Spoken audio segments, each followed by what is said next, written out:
This is the History of the World podcast with me, Chris Hasler. Now, of course, last week we had a special episode. We did something that we've never done before, and we ventured off the beaten track and we rewarded one of our patrons with a special episode on the House of Vasa, the Royal House of Vasa, which ruled over Sweden and Poland, Lithuania. If you haven't listened to it, please do go back and listen to it. And if you did listen to it, I'd love to know what you thought of it, whether you thought it was a good thing to do, considering that we're putting off our journey into ancient Rome. Well, this week we've got another special episode, and it's for one of our great patrons who's really helped support the podcast. It's the man who creates all the wonderful videos on YouTube for the History of the World podcast. It's the man behind the study of antiquity and the Middle Ages, the channel on YouTube, and it's the man himself, Nick Barksdale. And for him, this week, we're going to be talking about the Picts. The story of the Picts is a mysterious story, and one that exists strictly in the first millennium, and one that exists in the modern country of Scotland. The Pictish people were Celtic in origin. The Celts are thought to have originated in Central Europe during the second millennium BCE, and over the course of the next 1,000 years, the Celts would spread out across the whole of Central Europe, from the modern country of Portugal in the west all the way to the modern country of Bulgaria in the east. As we discovered during our Ancient Greece series, a faction of Gallic Celts migrated into Anatolia and established a cultural centre called Galatia. But also we know that the Celts crossed the English Channel and occupied both Britain and Ireland. It would only be the expansion of the Empire of the Romans that would take most of the lands back from Celtic governance and leave them in a small area of northwest Europe, mainly the British Isles.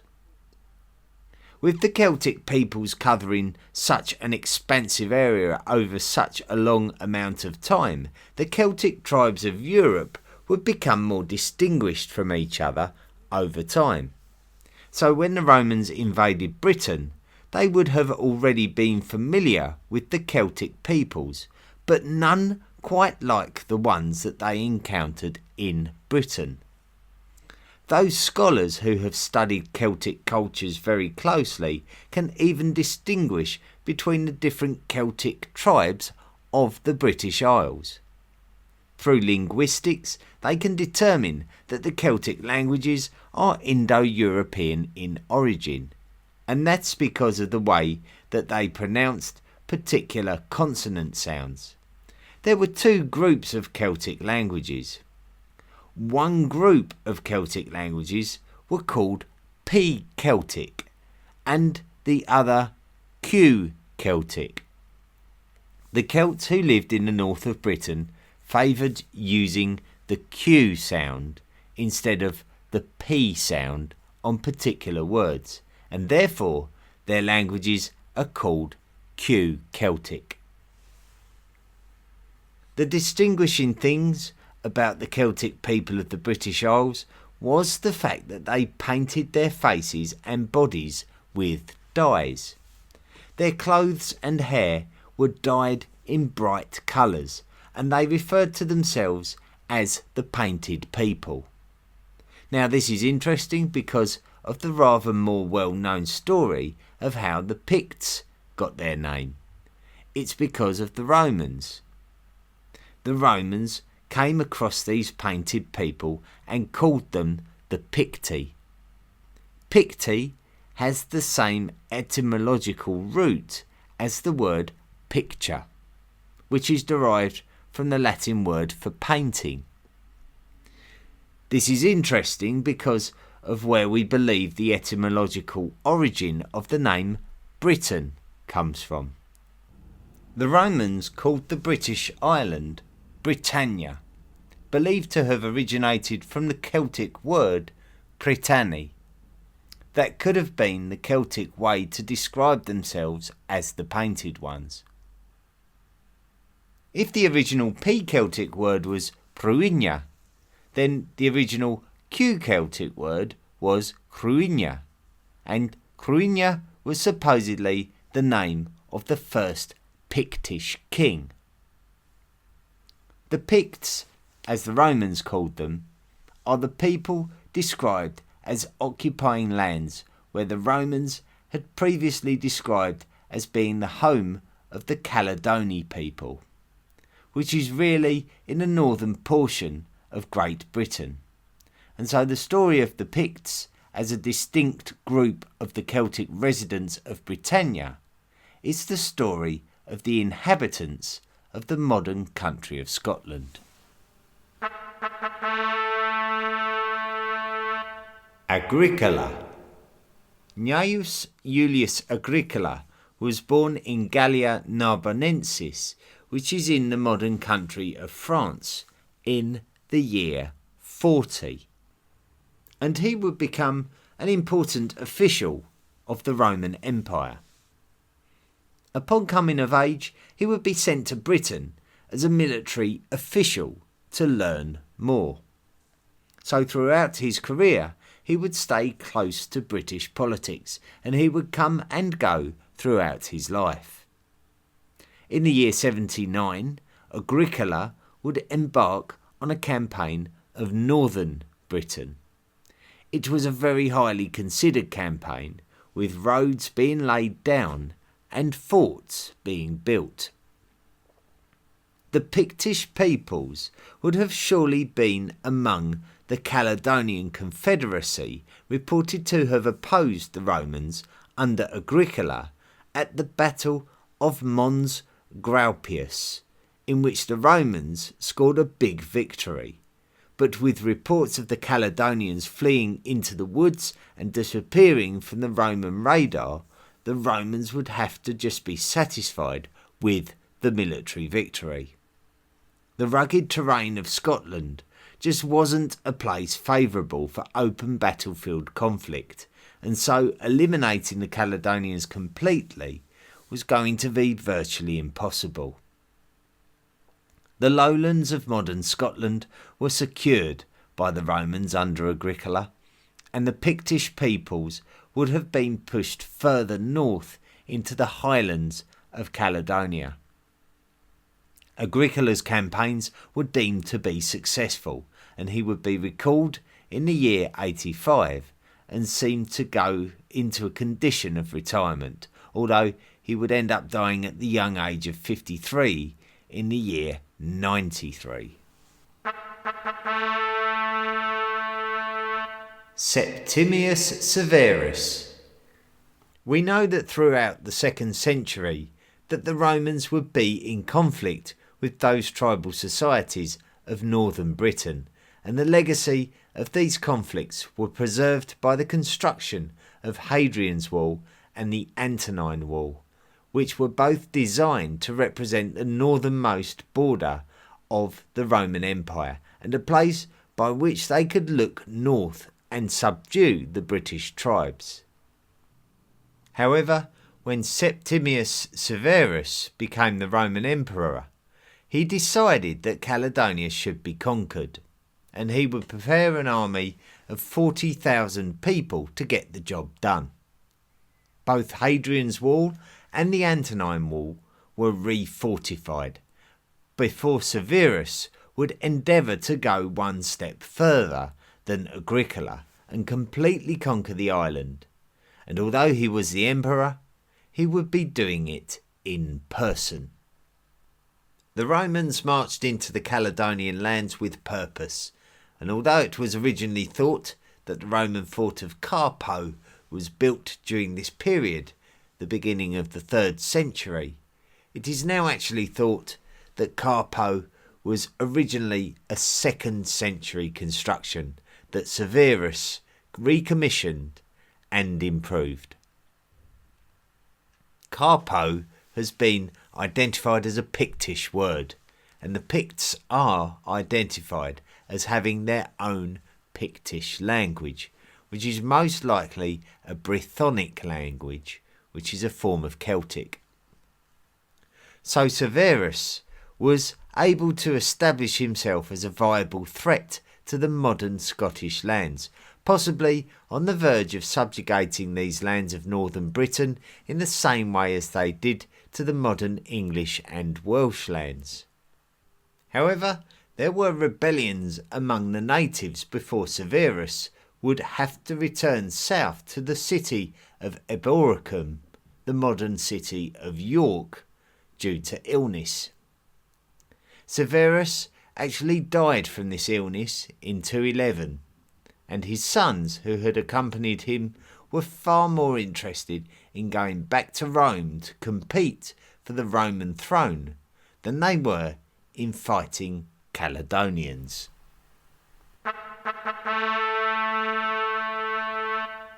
The end of the Romans. The Celtic peoples of the British Isles did nothing to document their history, and so we have to rely on the Romans to tell us anything about these indigenous people. The longer that the Romans occupied Great Britain, the more that they understood the people of Great Britain.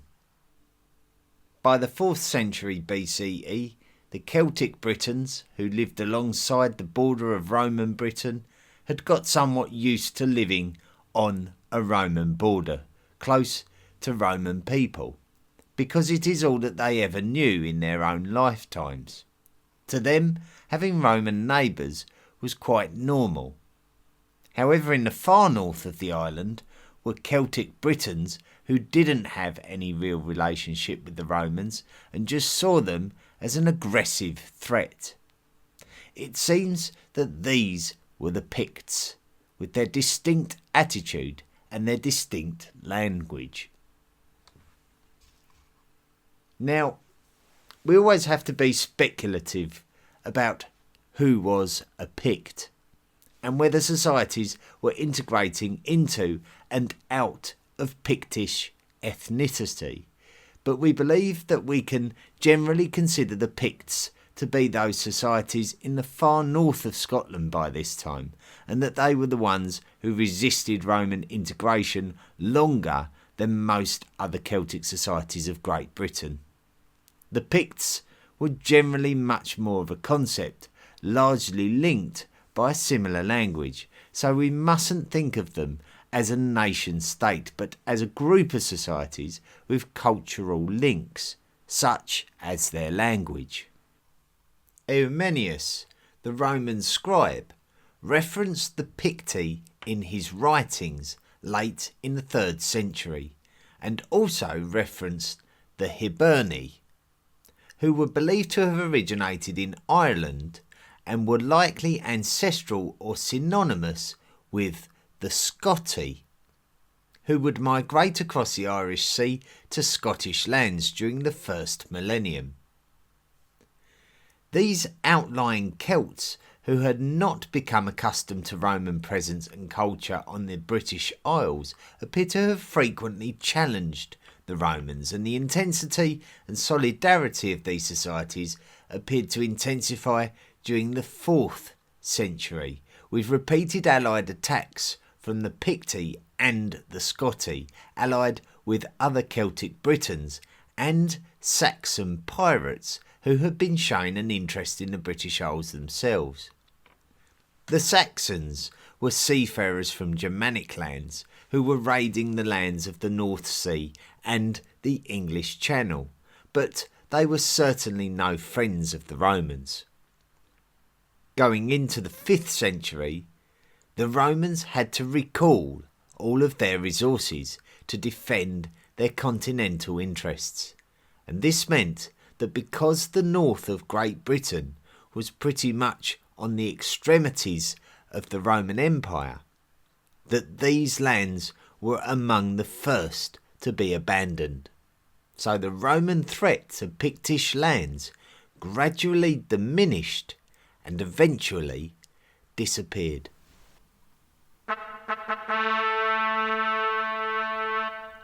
Christianity. The Roman legacy of Britain includes the encouragement of writing, especially the recording of events, and how this could immortalise culture to inspire the culture to prosper, with those who referred to the writing as a means to understand and take pride in their own identity.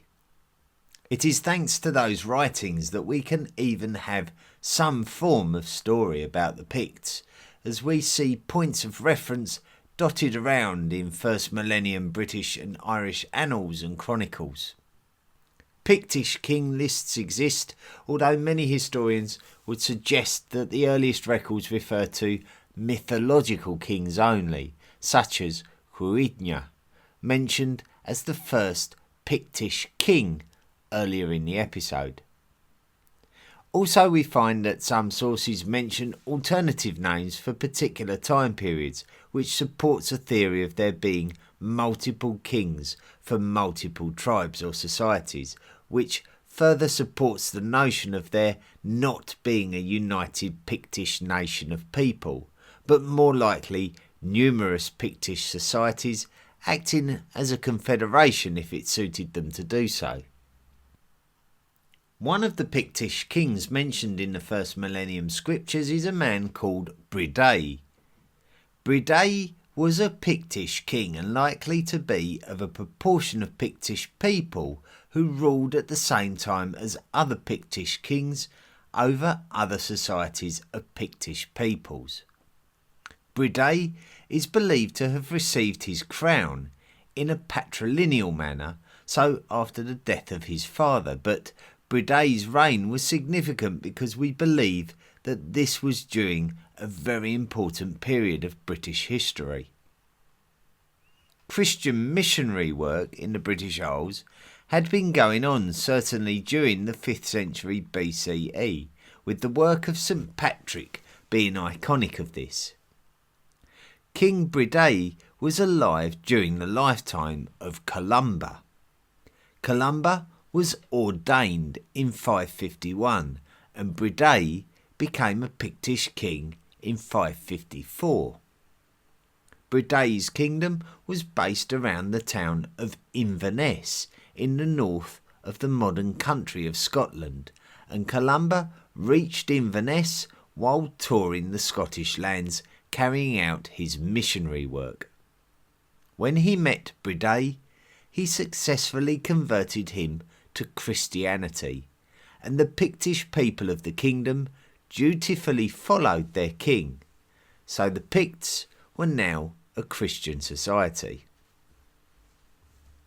From this point onwards, into the 7th century, there is a strong reference to Christian monks living among and working alongside Pictish societies peacefully.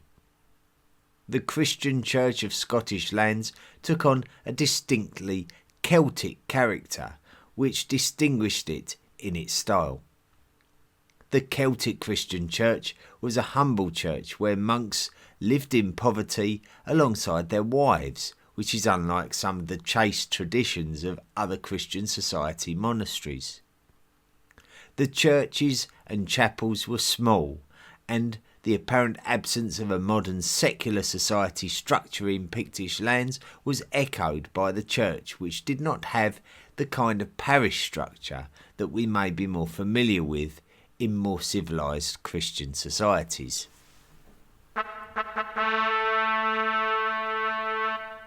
The societies of the British Isles.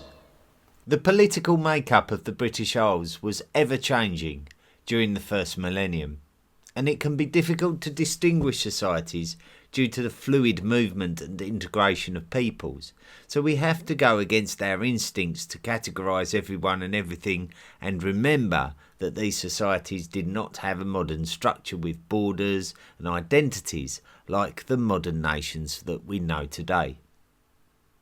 However, through language and culture, you can describe roughly what was going on. We spoke of the P-Celtic and Q-Celtic societies, distinguished by the diversification of the Celtic language on the British Isles, and we have identified that the Pictish peoples of the far north of Great Britain were speaking a Q-Celtic form of Celtic language, which distinguished them from the P-Celtic speaking Brittonic people of the modern southern Scottish lands of the ancient kingdom of Strathclyde. The Picts may have spoken an earlier form of language before it was influenced by Goidelic language-speaking Celtic people of Ireland, such as the Scotti, who were migrating into the Western Isles of Scotland and the western coasts of the modern country of Scotland. In the lands of the modern country of England, Germanic peoples, who are historically referred to as the Anglo-Saxons, had landed and colonised the lands and had started to spread out their range of influence. So the modern lands of Scotland were starting to become distinguishable according to the cultures that were settling the lands. So let's have a quick tour of 7th century Scotland. In the far north were the Picts, living in the lands often referred to as Pictland. The lands of the Picts could be broken down further into smaller societies, but it doesn't serve us well at this stage to try and further describe it. To the west was the kingdom of Dalriada, which covers the lands of the sea to the west of Scotland, including coastal lands, the Western Isles, and lands in the north of Ireland, which was the home of the migrating Scotti, who are the people we just mentioned. In the lands to the southwest were the Brittonic-speaking Britons of the kingdom of Strathclyde. And in the southeast were the people who had migrated northwards and established the kingdom of Northumbria, inhabited by Angles. The Northumbrians were by far the most powerful of all the kingdoms, and the others were to some degree subservient to them. We briefly mentioned how the Celtic Catholic Church differed in its traditions from the Roman Catholic Church, and there was a king of Northumbria called Oswiu, who famously ruled that Northumbria would honour the Roman Catholic dates for Easter over the Celtic suggestion. And this decision was made at the famed Synod of Whitby. Oswiu was quite a powerful monarch, so it was a bit of a blow when he died in 670, and he was succeeded as the king of Northumbria by his son Edgefrith. It would not take long for the Picts to try their luck against the fresh king, and they invaded in 671. The Northumbrians would be equal to the threat, but this would not prevent the Picts from being a continuous pest at the Northumbrians' northern borders. The culmination of this situation was at the Battle of Dun Nechtain, where the Picts, led by their king Bridi III, lured the Northumbrian army, led by King Edgefrith, into a battle where the exact location remains unknown. However, we do know that the Picts scored an important victory, and King Edgefrith of Northumbria was killed. Not only could the Picts now escape from the hegemony of the Northumbrians, but the kingdoms of Strathclyde and Dalriada could now escape the overbearing Northumbrians, who would not try to expand northwards again. Both Pictland and Dalriada would actually follow the Northumbrian lead into the Roman Catholic traditions, leaving behind the Celtic Catholic. Annals refer to an 8th century Pictish king called Angus, who took the throne sometime at the end of the 720s or the beginning of the 730s.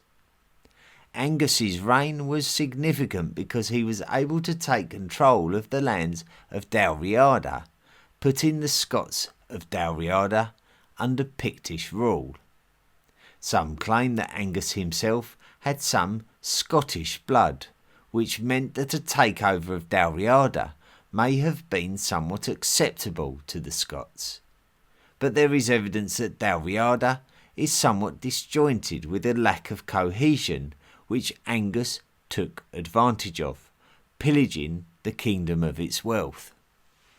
Although Angus had created an understanding with the Northumbrians early in his reign, when King Egbert became the king, he was concerned with the growing power of King Angus of Pictland. Fortunately for Angus, the new frosty relationship between Pictland and Northumbria really didn't escalate much beyond cross-border raiding, which is typical behaviour of the medieval societies of northern Britain. King Angus would turn his attention to the kingdom of Strathclyde, but he would find that despite his successes in expanding the power and influence of the Picts, that Strathclyde would be able to defend themselves quite capably against Angus's aggressions. One source I read suggested that Angus was able to subjugate Strathclyde, but others suggest that this was a change in fortune for Angus. His brother was killed in battle against the Britons of Strathclyde, and King Egbert of Northumbria formed a new alliance with Angus, which may have been motivated by the strengthening of their neighbours. There is also evidence of an uprising against Angus in Dalriada. So in the final years of Angus's reign, there is still no doubt that Pictland was the dominant force of Scottish lands, and there is no doubt that Angus influenced his neighbouring kingdoms and societies. But Pictish domination did not extend much beyond his lifetime.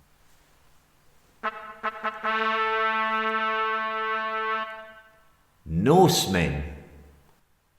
When you talk about the British Isles towards the end of the first millennium, you cannot avoid talking about Norse invasions. Not only had Northumbria been subdued by its neighbours, but now it was facing invasion from the sea, and this would surely have been good for the Picts and the Scots, who would have been looking to profit from the misfortune of the Northumbrians. However, the first Viking invasion of Northumbria in 793 would have sent shockwaves throughout Great Britain, as societies would have slowly realised the sheer magnitude of the threat to everybody after the Vikings heartlessly destroyed the religious community at Lindisfarne. It was a true massacre, with the church destroyed and the residents of the monastery slaughtered. The Vikings were quick to raid and occupy the islands around northern Britain. No mercy was given to anyone, and all valuables were plundered, whether sacred or not. The Shetlands, the Orkneys, the Hebrides, the Western Isles and the Isle of Man were all taken by the Vikings, and this was not a welcome act for the Scots of Dalriada, especially when the Vikings started landing in their land of origin, Ireland. This would give them a power base in the British Isles, and the Vikings were now here to stay. All of the British kingdoms would now have the threat of the Norsemen on their doorstep. Strathclyde looked out to the Viking-occupied islands. The Scotlands of Dalriada were confined to their mainland possessions, and the Pictish kingdoms had occupied islands to the west and the north.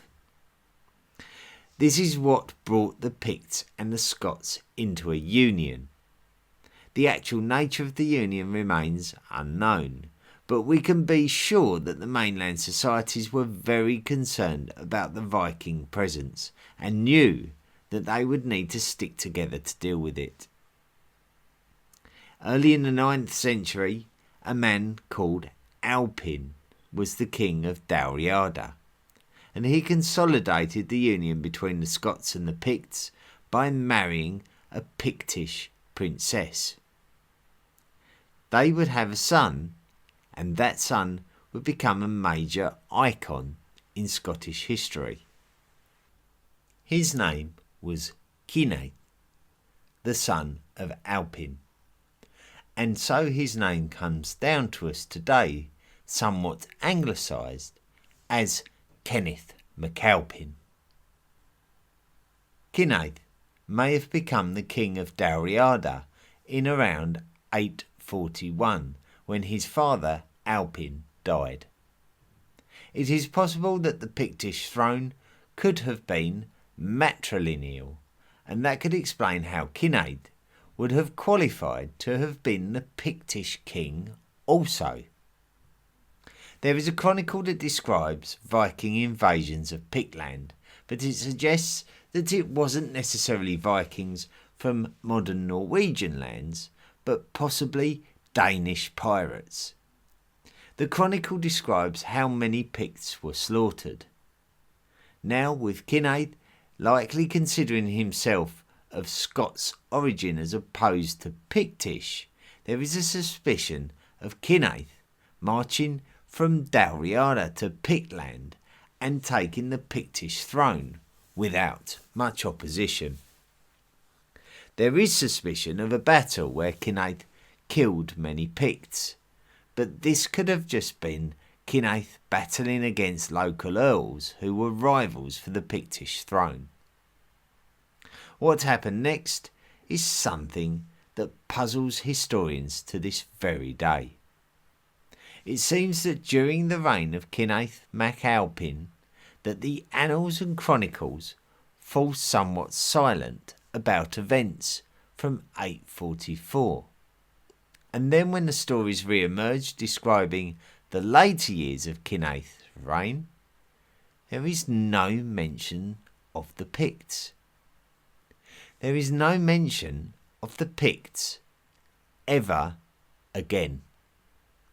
The Picts totally disappeared in the middle of the 9th century.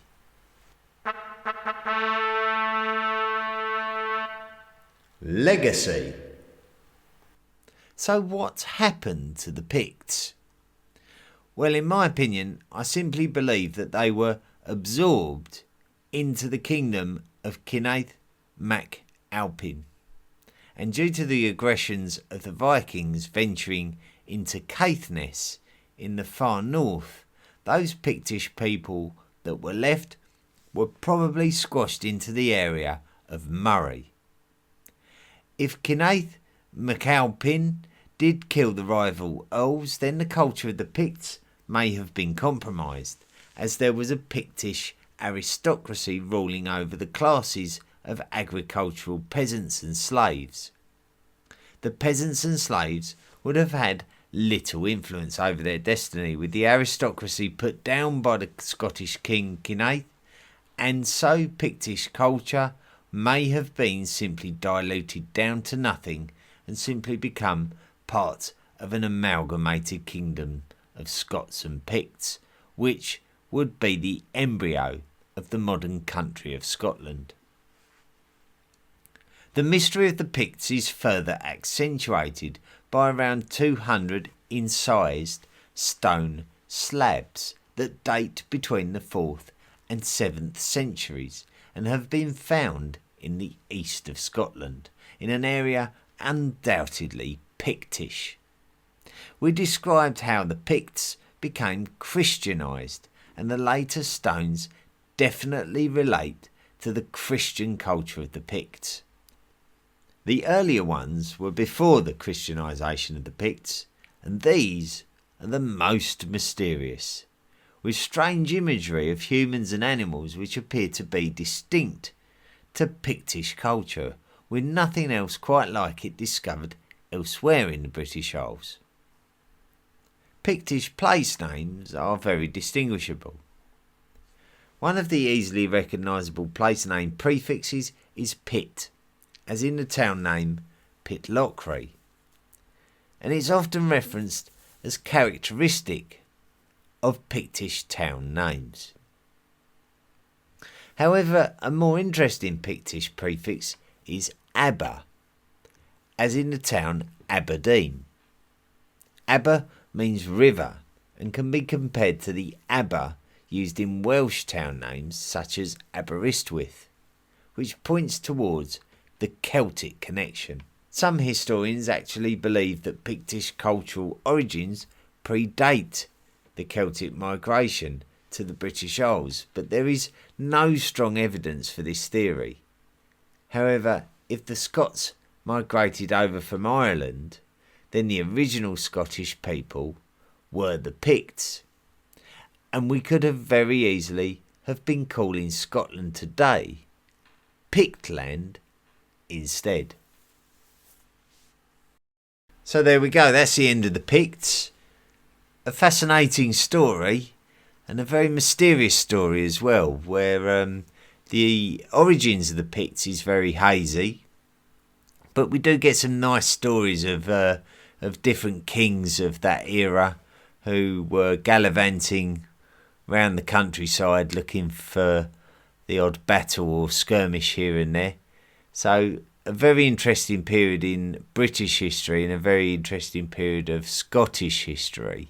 And there's plenty of stuff out there you can find out about the Picts and the Scots, the Northumbrians who were Angles, and the Viking invasions of the British Isles are always fascinating. So a great episode choice by Nick Barksdale of the study of antiquity and the Middle Ages. And Nick has supported the History of the World podcast for some time now, for well over a year I believe. And Nick, this is my gift to you, so I hope you enjoyed it, and thank you very much for all of your support. Now, if you do want to support the podcast, we do give out rewards. This is a reward for accumulative contributions towards the podcast. So it has been earned, and you can too earn things such as gift packs. You can earn commissioned episodes just by becoming a patron of the podcast. Now, how you do that, you just go to the historyoftheworldpodcast.com website, and you just click on the Patreon link, and it will just take you to the web pages for the History of the World podcast.